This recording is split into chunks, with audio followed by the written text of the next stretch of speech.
No sé cuál es tu análisis de lo que ha pasado en Petroperú en las últimas horas, Juan. Muy buenos días.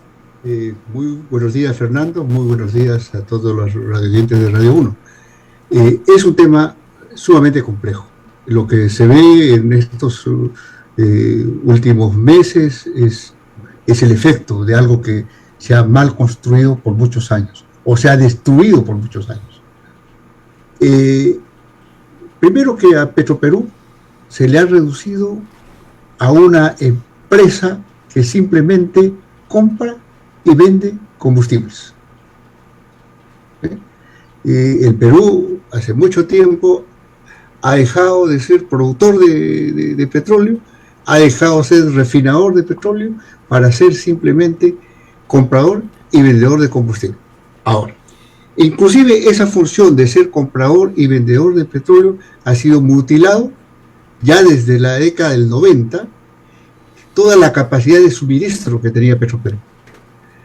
La capacidad de almacenamiento de combustible es simplemente bajísima.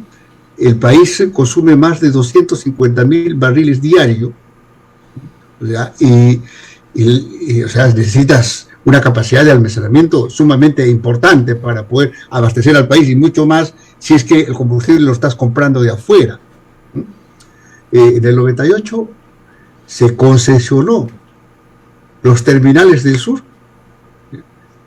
a empresas privadas.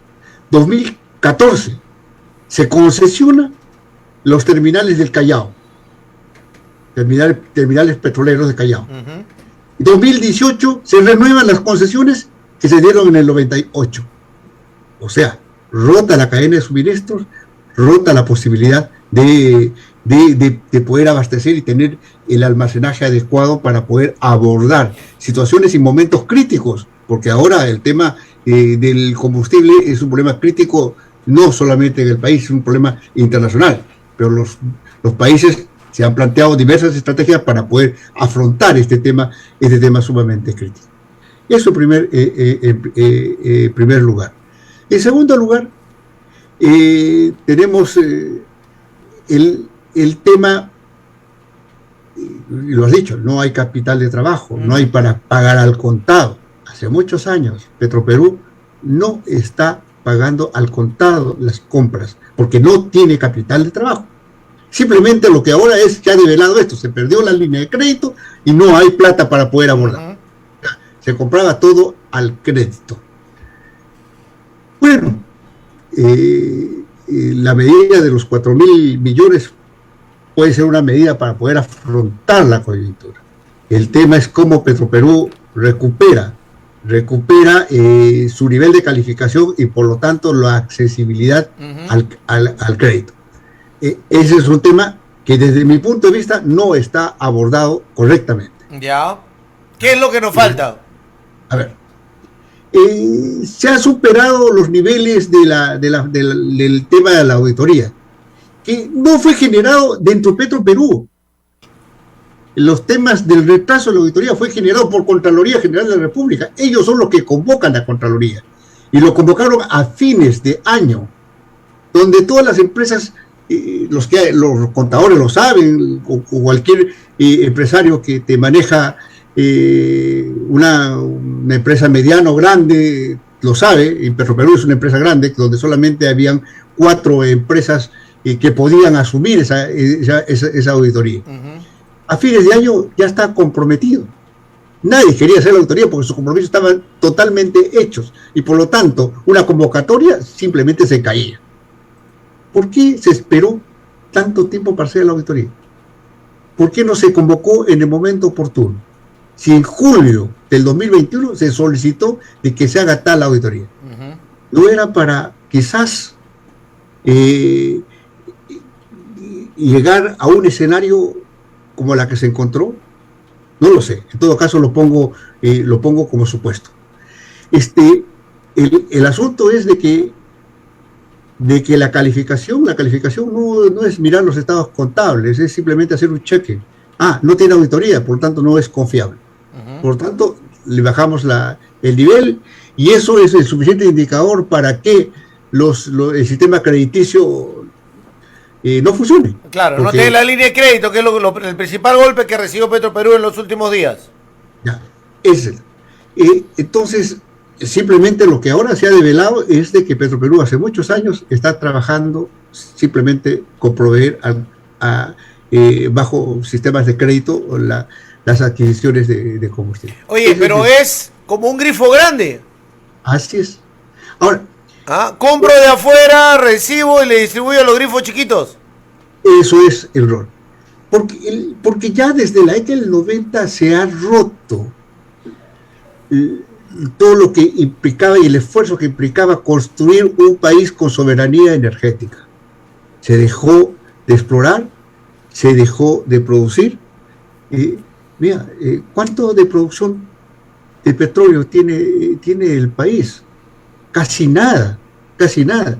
Y los pozos petroleros que están en el norte, la mayoría en manos privadas, le venden a Petroperú el petróleo crudo a precios internacionales, saliendo de ahí nomás.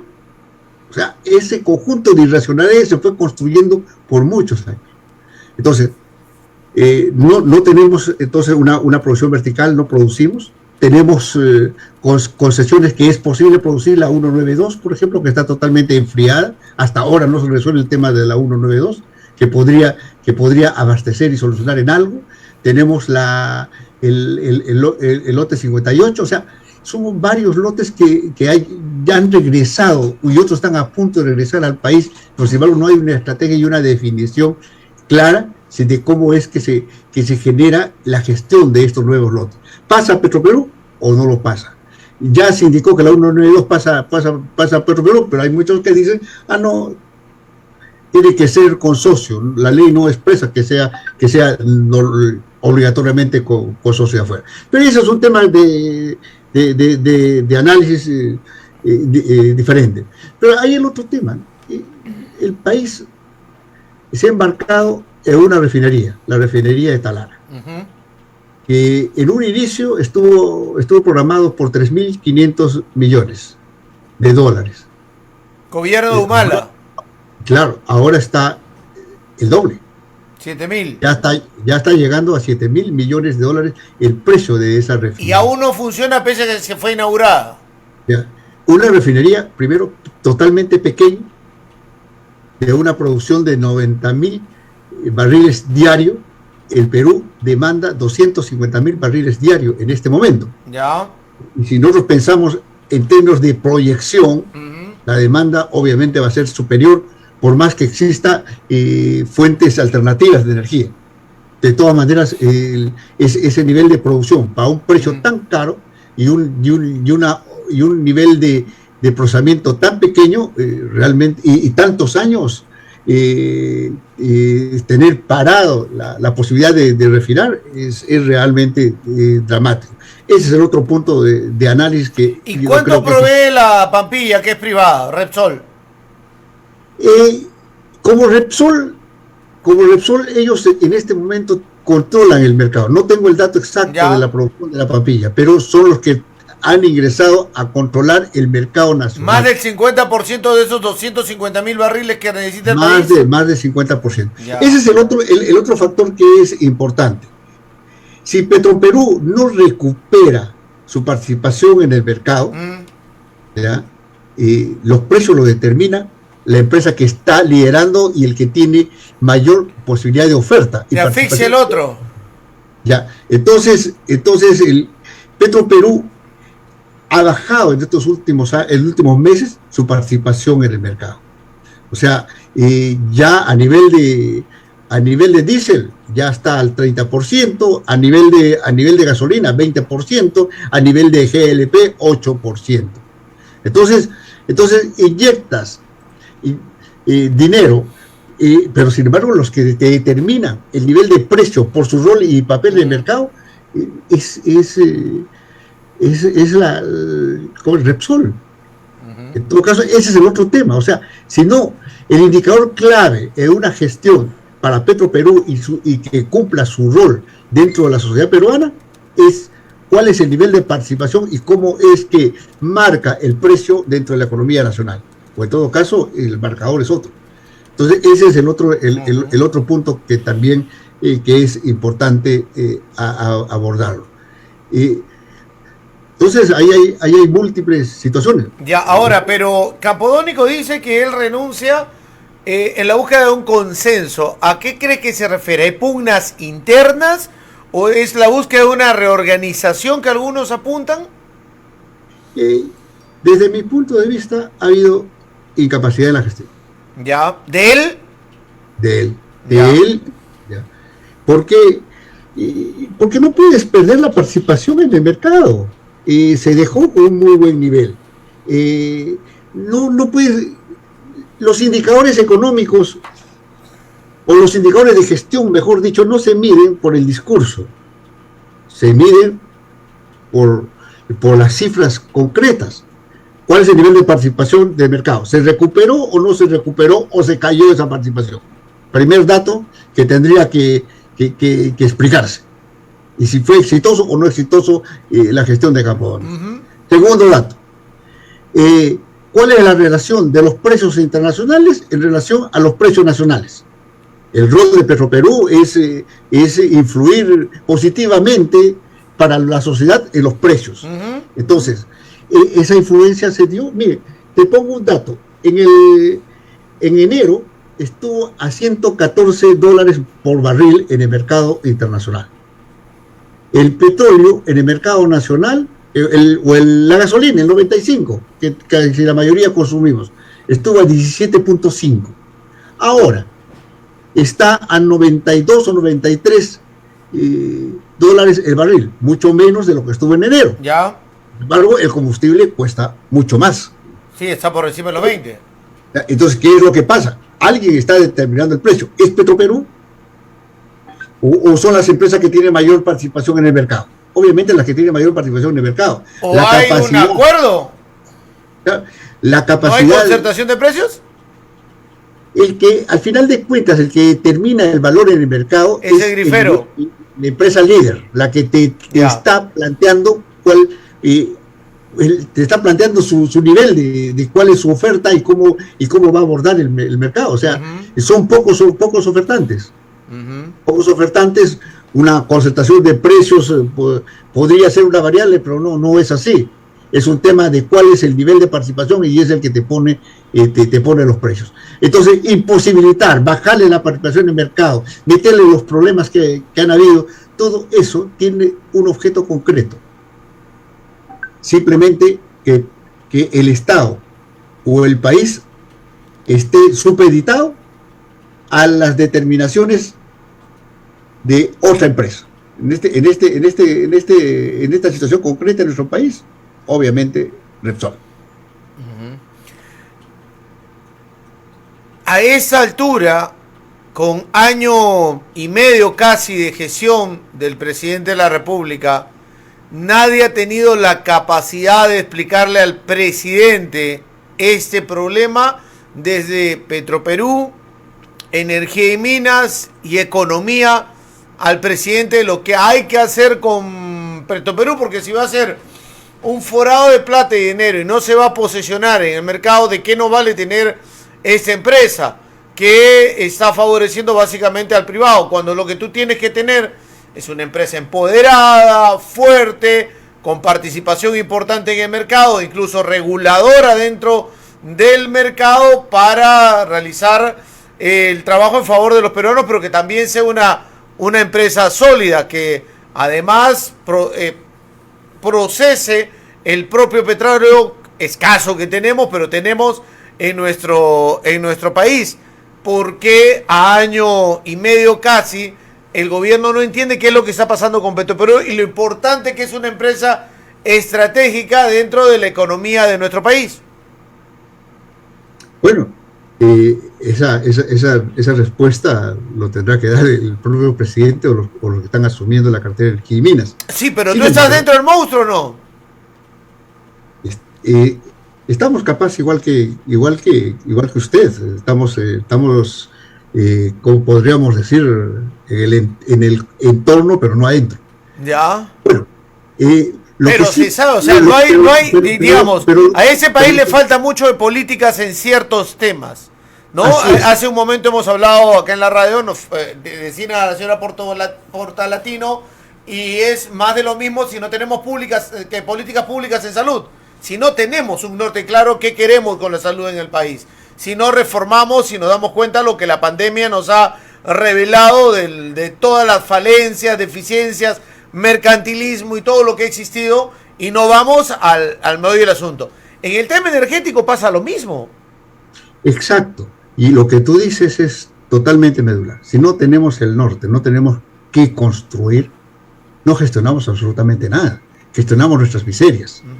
Entonces, ese es un problema gravísimo. Mientras en el mundo los países están discutiendo cómo generan su defensa nacional a partir de la soberanía alimentaria, de la soberanía energética, la soberanía en el manejo de los suministros, el tema tecnológico. En nuestro país estamos en otras cosas. Entonces el tema energético, por ejemplo, vemos aquí en el país vecino, Chile, la planta de Biobío de Valparaíso produce 240.000 barriles diarios. Y Chile no tiene ni una gota de petróleo. Nada. Pero sin embargo su refinería produce 240.000 barriles, una de sus refinerías. Y teniendo ellos 3 refinerías. Entonces, México está construyendo una refinería de 340.000 barriles diarios, la de Dos Bocas. O sea, está pensando en cómo afrontas el tema desde el país. Porque no puede ser dependiente en un recurso sumamente estratégico. No puedes estar pensando si te abren o te cierran la llave gente que no responde en absoluto para el país. Responde a sus intereses, a sus negocios, a su ganancia, pero no al interés colectivo del país. Claro, yo recuerdo uno de los mejores ejemplos de que el gobierno, este gobierno, no tiene la menor idea de qué hacer en el tema energético fue cuando el ministro Aníbal Torres dijo de que no hay petróleo, cambien a gas, pues. O sea, cambien su carro a gas y se acabó el problema. ¿No? Esa era la solución. Cuando lo que tiene que ver es las políticas, teniendo el Perú tanta riqueza para poder trabajar con petróleo y va de salida en todo el mundo el petróleo, el tema del gas lo tenemos guardado y podemos trabajar hasta con el tema de la energía solar, eólica y otras. No damos un paso para ningún lado. Bueno, lamentablemente esa es nuestra realidad. Pero sin embargo creo que desde la trinchera que estemos, del lugar que estemos, es importante empujar a la construcción de una propuesta de país. Por si no tenemos hacia dónde ir, qué cosa hacer, hacia dónde llegar, somos un barco a la deriva. Y no podemos seguir siendo un barco a la deriva. Y eso no es un tema de orden ideológico, es un tema de sentido común.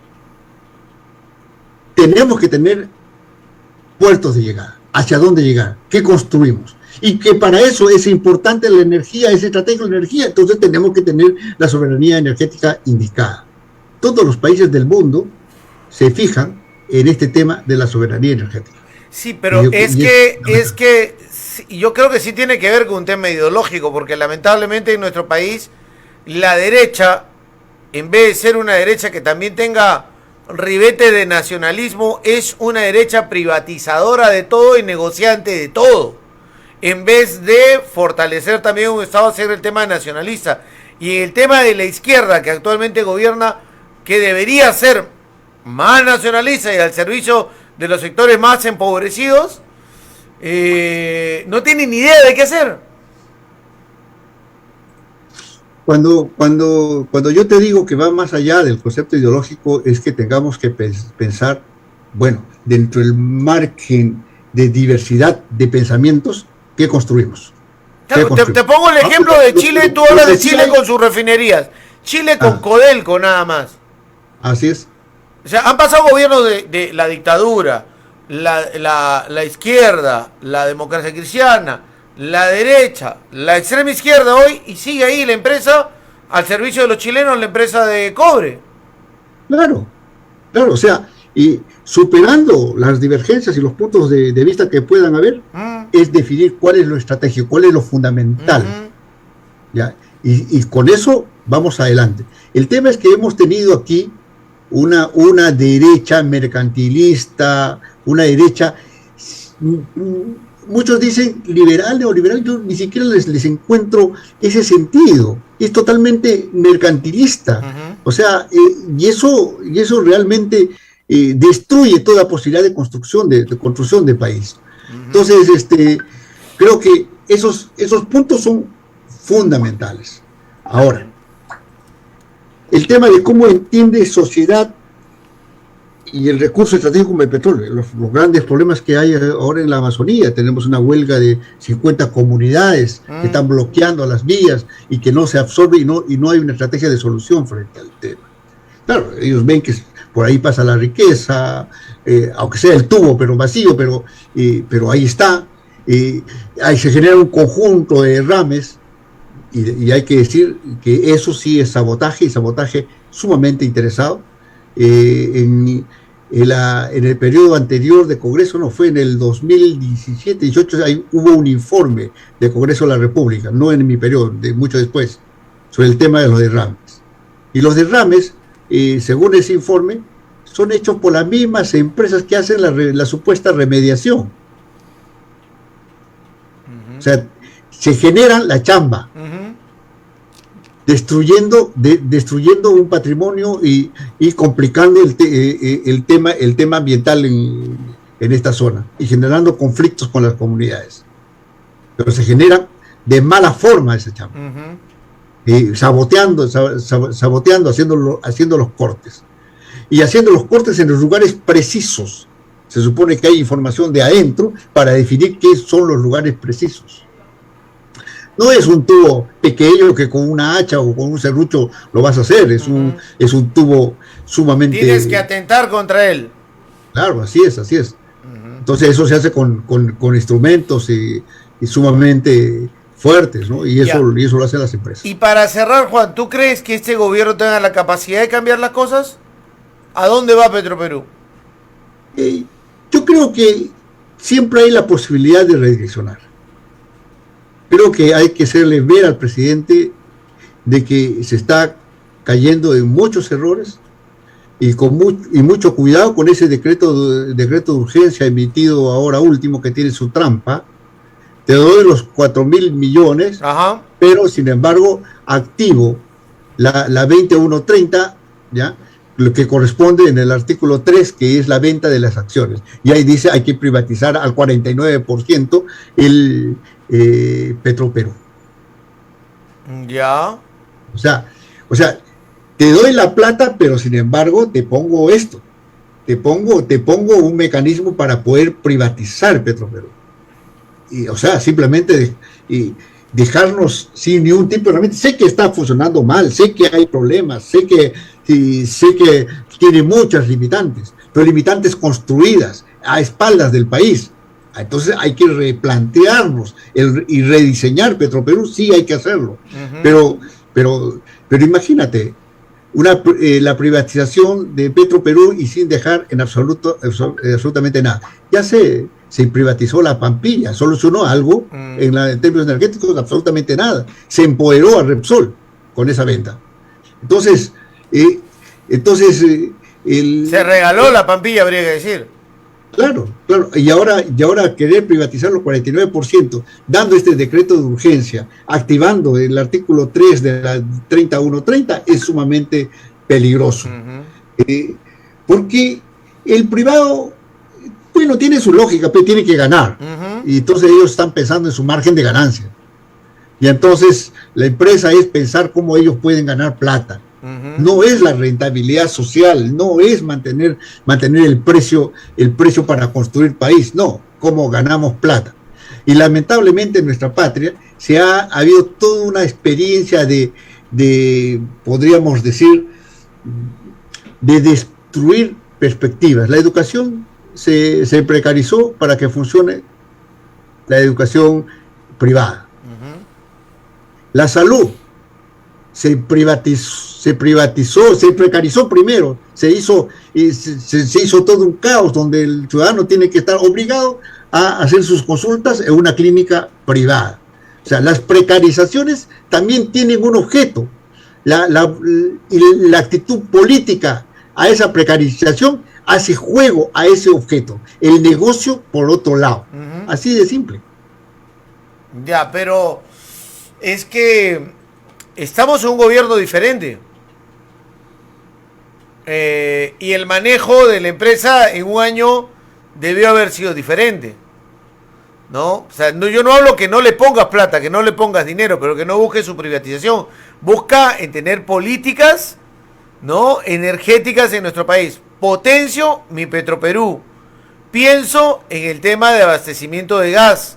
Apoyo la generación de nuevas energías como la solar y otras que es hacia el mundo está apuntando. Va saliéndose de los hidrocarburos el mundo y esa dependencia. Tenemos gas que puede aportar a nuestro país, ¿no? Y no hacemos nada.